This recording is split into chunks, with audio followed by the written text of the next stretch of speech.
الله الكبير. بسم الله الرحمن الرحيم. الحمد لله رب العالمين الرحمن الرحيم مالك يوم الدين. إياك نعبد وإياك نستعين. اهدنا الصراط المستقيم صراط الذين أنعمت عليهم غير المغضوب عليهم ولا الضالين. الله الكبير. Again, we are grateful to God for giving us this opportunity, and so we can make contact with Him. And this is a huge blessing from Him, and we should be eternally grateful for being able to do this. This is not by accident. This is by divine design and providence, and so we should make sure that we are grateful enough for. Started.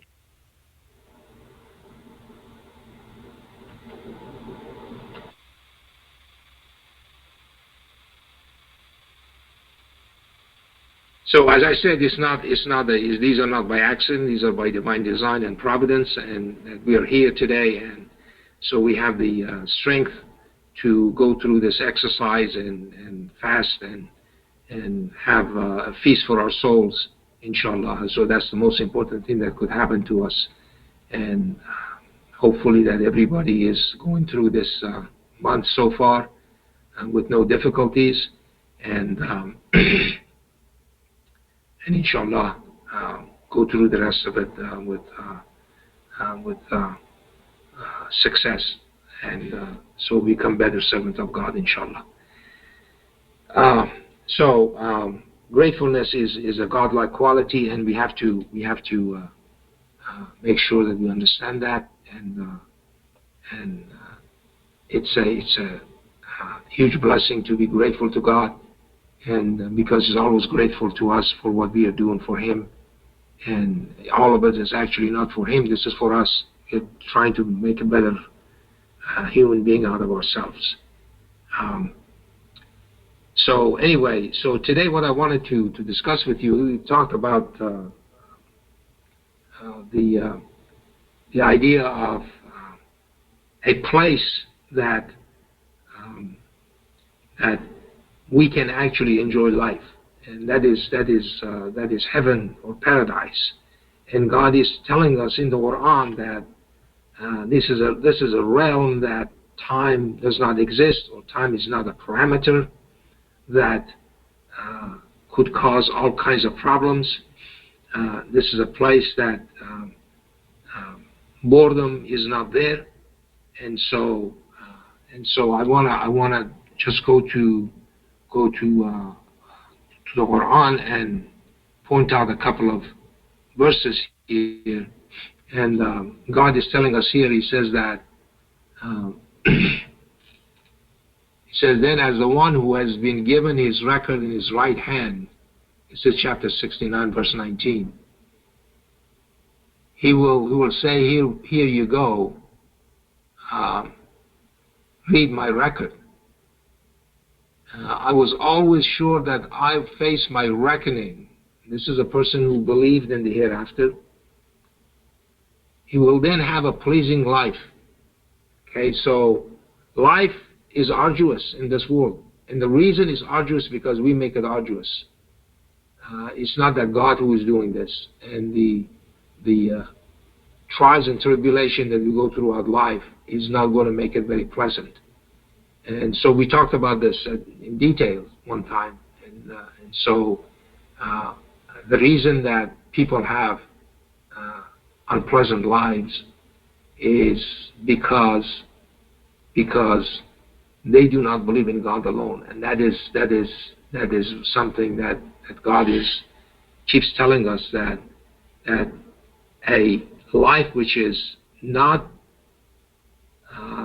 in line with the idea of worshiping God alone is a life of misery. And so we'll get to that in a minute. And so God says, where is this pleasing life? He says, in exalted paradise with hanging fruits. So, and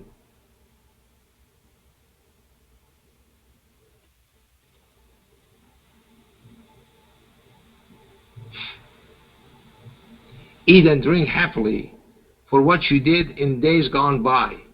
So this is the reward for the steadfastness, for the patience that these people had. Okay, so then God said, but the one whose record is handed to him into his left hand, he will then say, I wish I were never given my record. And I never thought that I'd be called to account. Oh, I wish I were finished off. Okay. My money did not benefit me. Okay, this is the guy who had money, but the money did not benefit him when it came to this.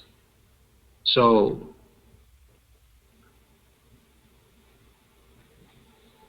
I have lost my authority. It's the guy who had a lot of authority, and all of a sudden he lost it. Take him and tie him up. Then throw him into the inferno. And bind him in a chain with lengths of 70 cubits. And force him to stay. So this goes into this eternal confinement. It cannot get out of it. And so again, we discuss these in terms of science and all kinds of stuff. What this confinement is, that a proton, which is the quintessential particle, which we cannot live without it. We cannot live without proton. All of our body is mostly hydrogen, and that hydrogen inside that hydrogen there are 3 quarks, and those 3 quarks are confined.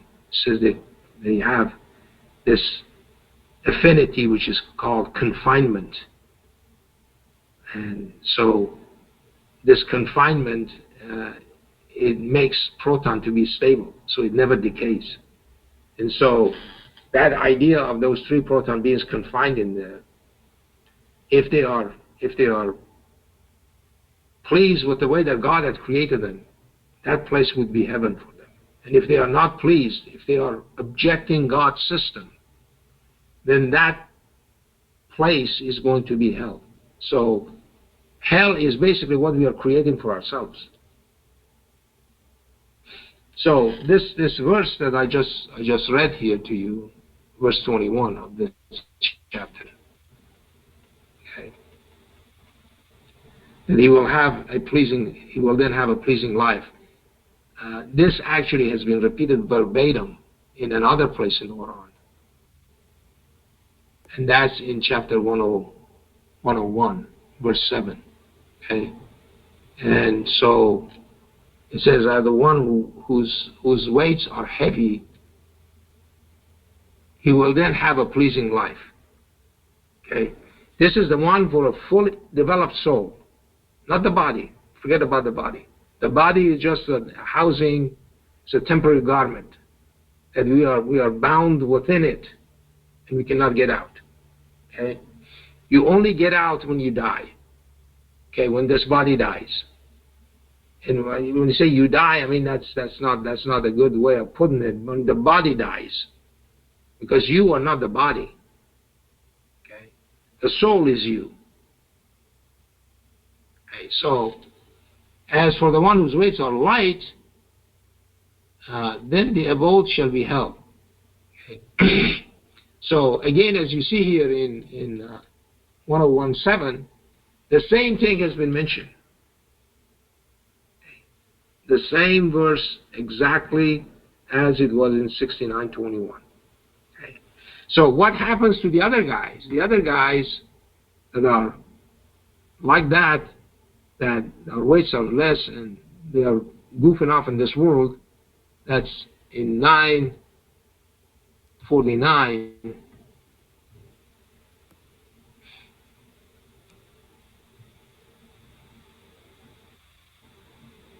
Okay, in this one, God says that, and some of them said, give me permission. These are the people who are sedentary. They don't want to do anything themselves.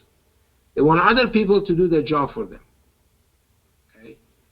And do not put me through this test. Be aware that they will find the test. I'm sorry, they will fail the test.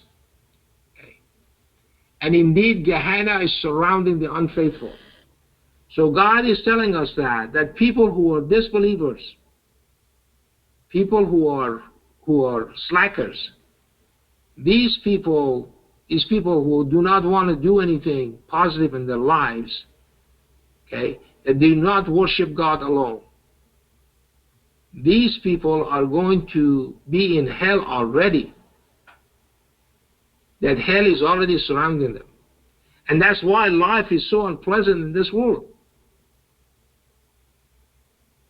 Because the life, which is a godlike quality that God gave us, was meant to be spent and used in the service of God. Otherwise, it's going to be an unpleasant life.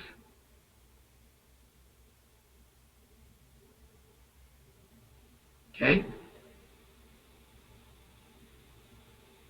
So that's the idea that we should take from these verses in the Quran.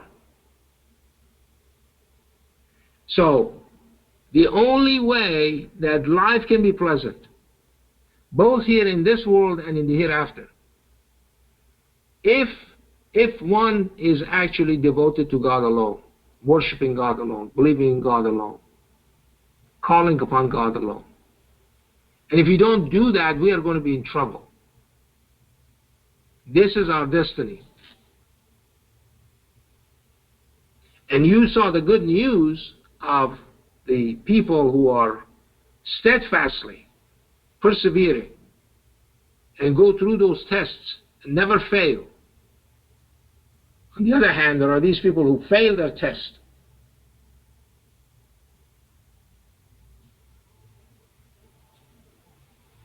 Okay. And they flunk it, and then they say that, and indeed Gehenna is surrounding the unfaithful. They're already in hell. The life that they have is already in hell. So all kinds of bad things could happen in this worldly life to them, as far as mental anguish is concerned and all kinds of stuff. And they cannot really fathom the extent of it. And they cannot connect the dot to see where it's coming from, where the unhappiness is coming from.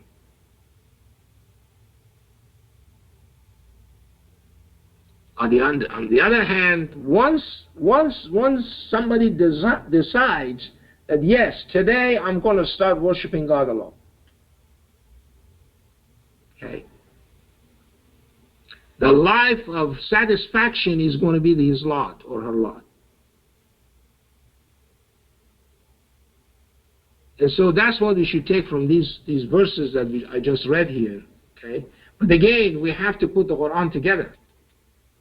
So we cannot just take one view of the Quran and make a conclusion based on that. Quran was supposed to be taken as a whole, not partially. And then when we do that, then the Quran becomes really clear to us what God is telling us. As we saw last week and the weeks before that. Okay? Those timeless dimensions that God is describing to us. Okay? For example, when he says, خَالِقُ كُلِّ شَيْءٍ, means he's a creator of all things. Not created, not will create, not creates, creator of all things. It means he's creating right now as we speak. And he creates what we do not know. That's what God says in the Quran.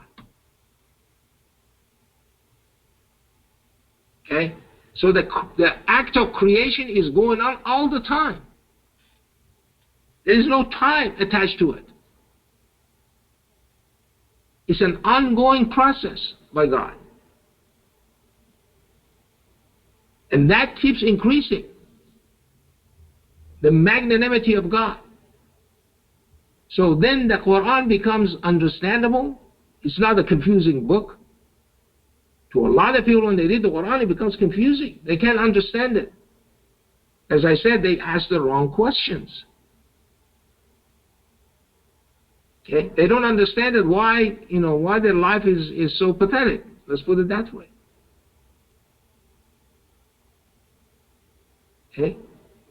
They are happy with the thing that God has given them, and that will the thrust forward with that, and somehow God will pull them through. That should be an idea. Okay? As I said, so we have to put the Quran all together and take it as a whole, not partially. Take it as a whole, then it becomes clearer to us why God is saying what He's saying. Okay? So I'm going to stop here and we'll finish this unit. Allahul Kabir.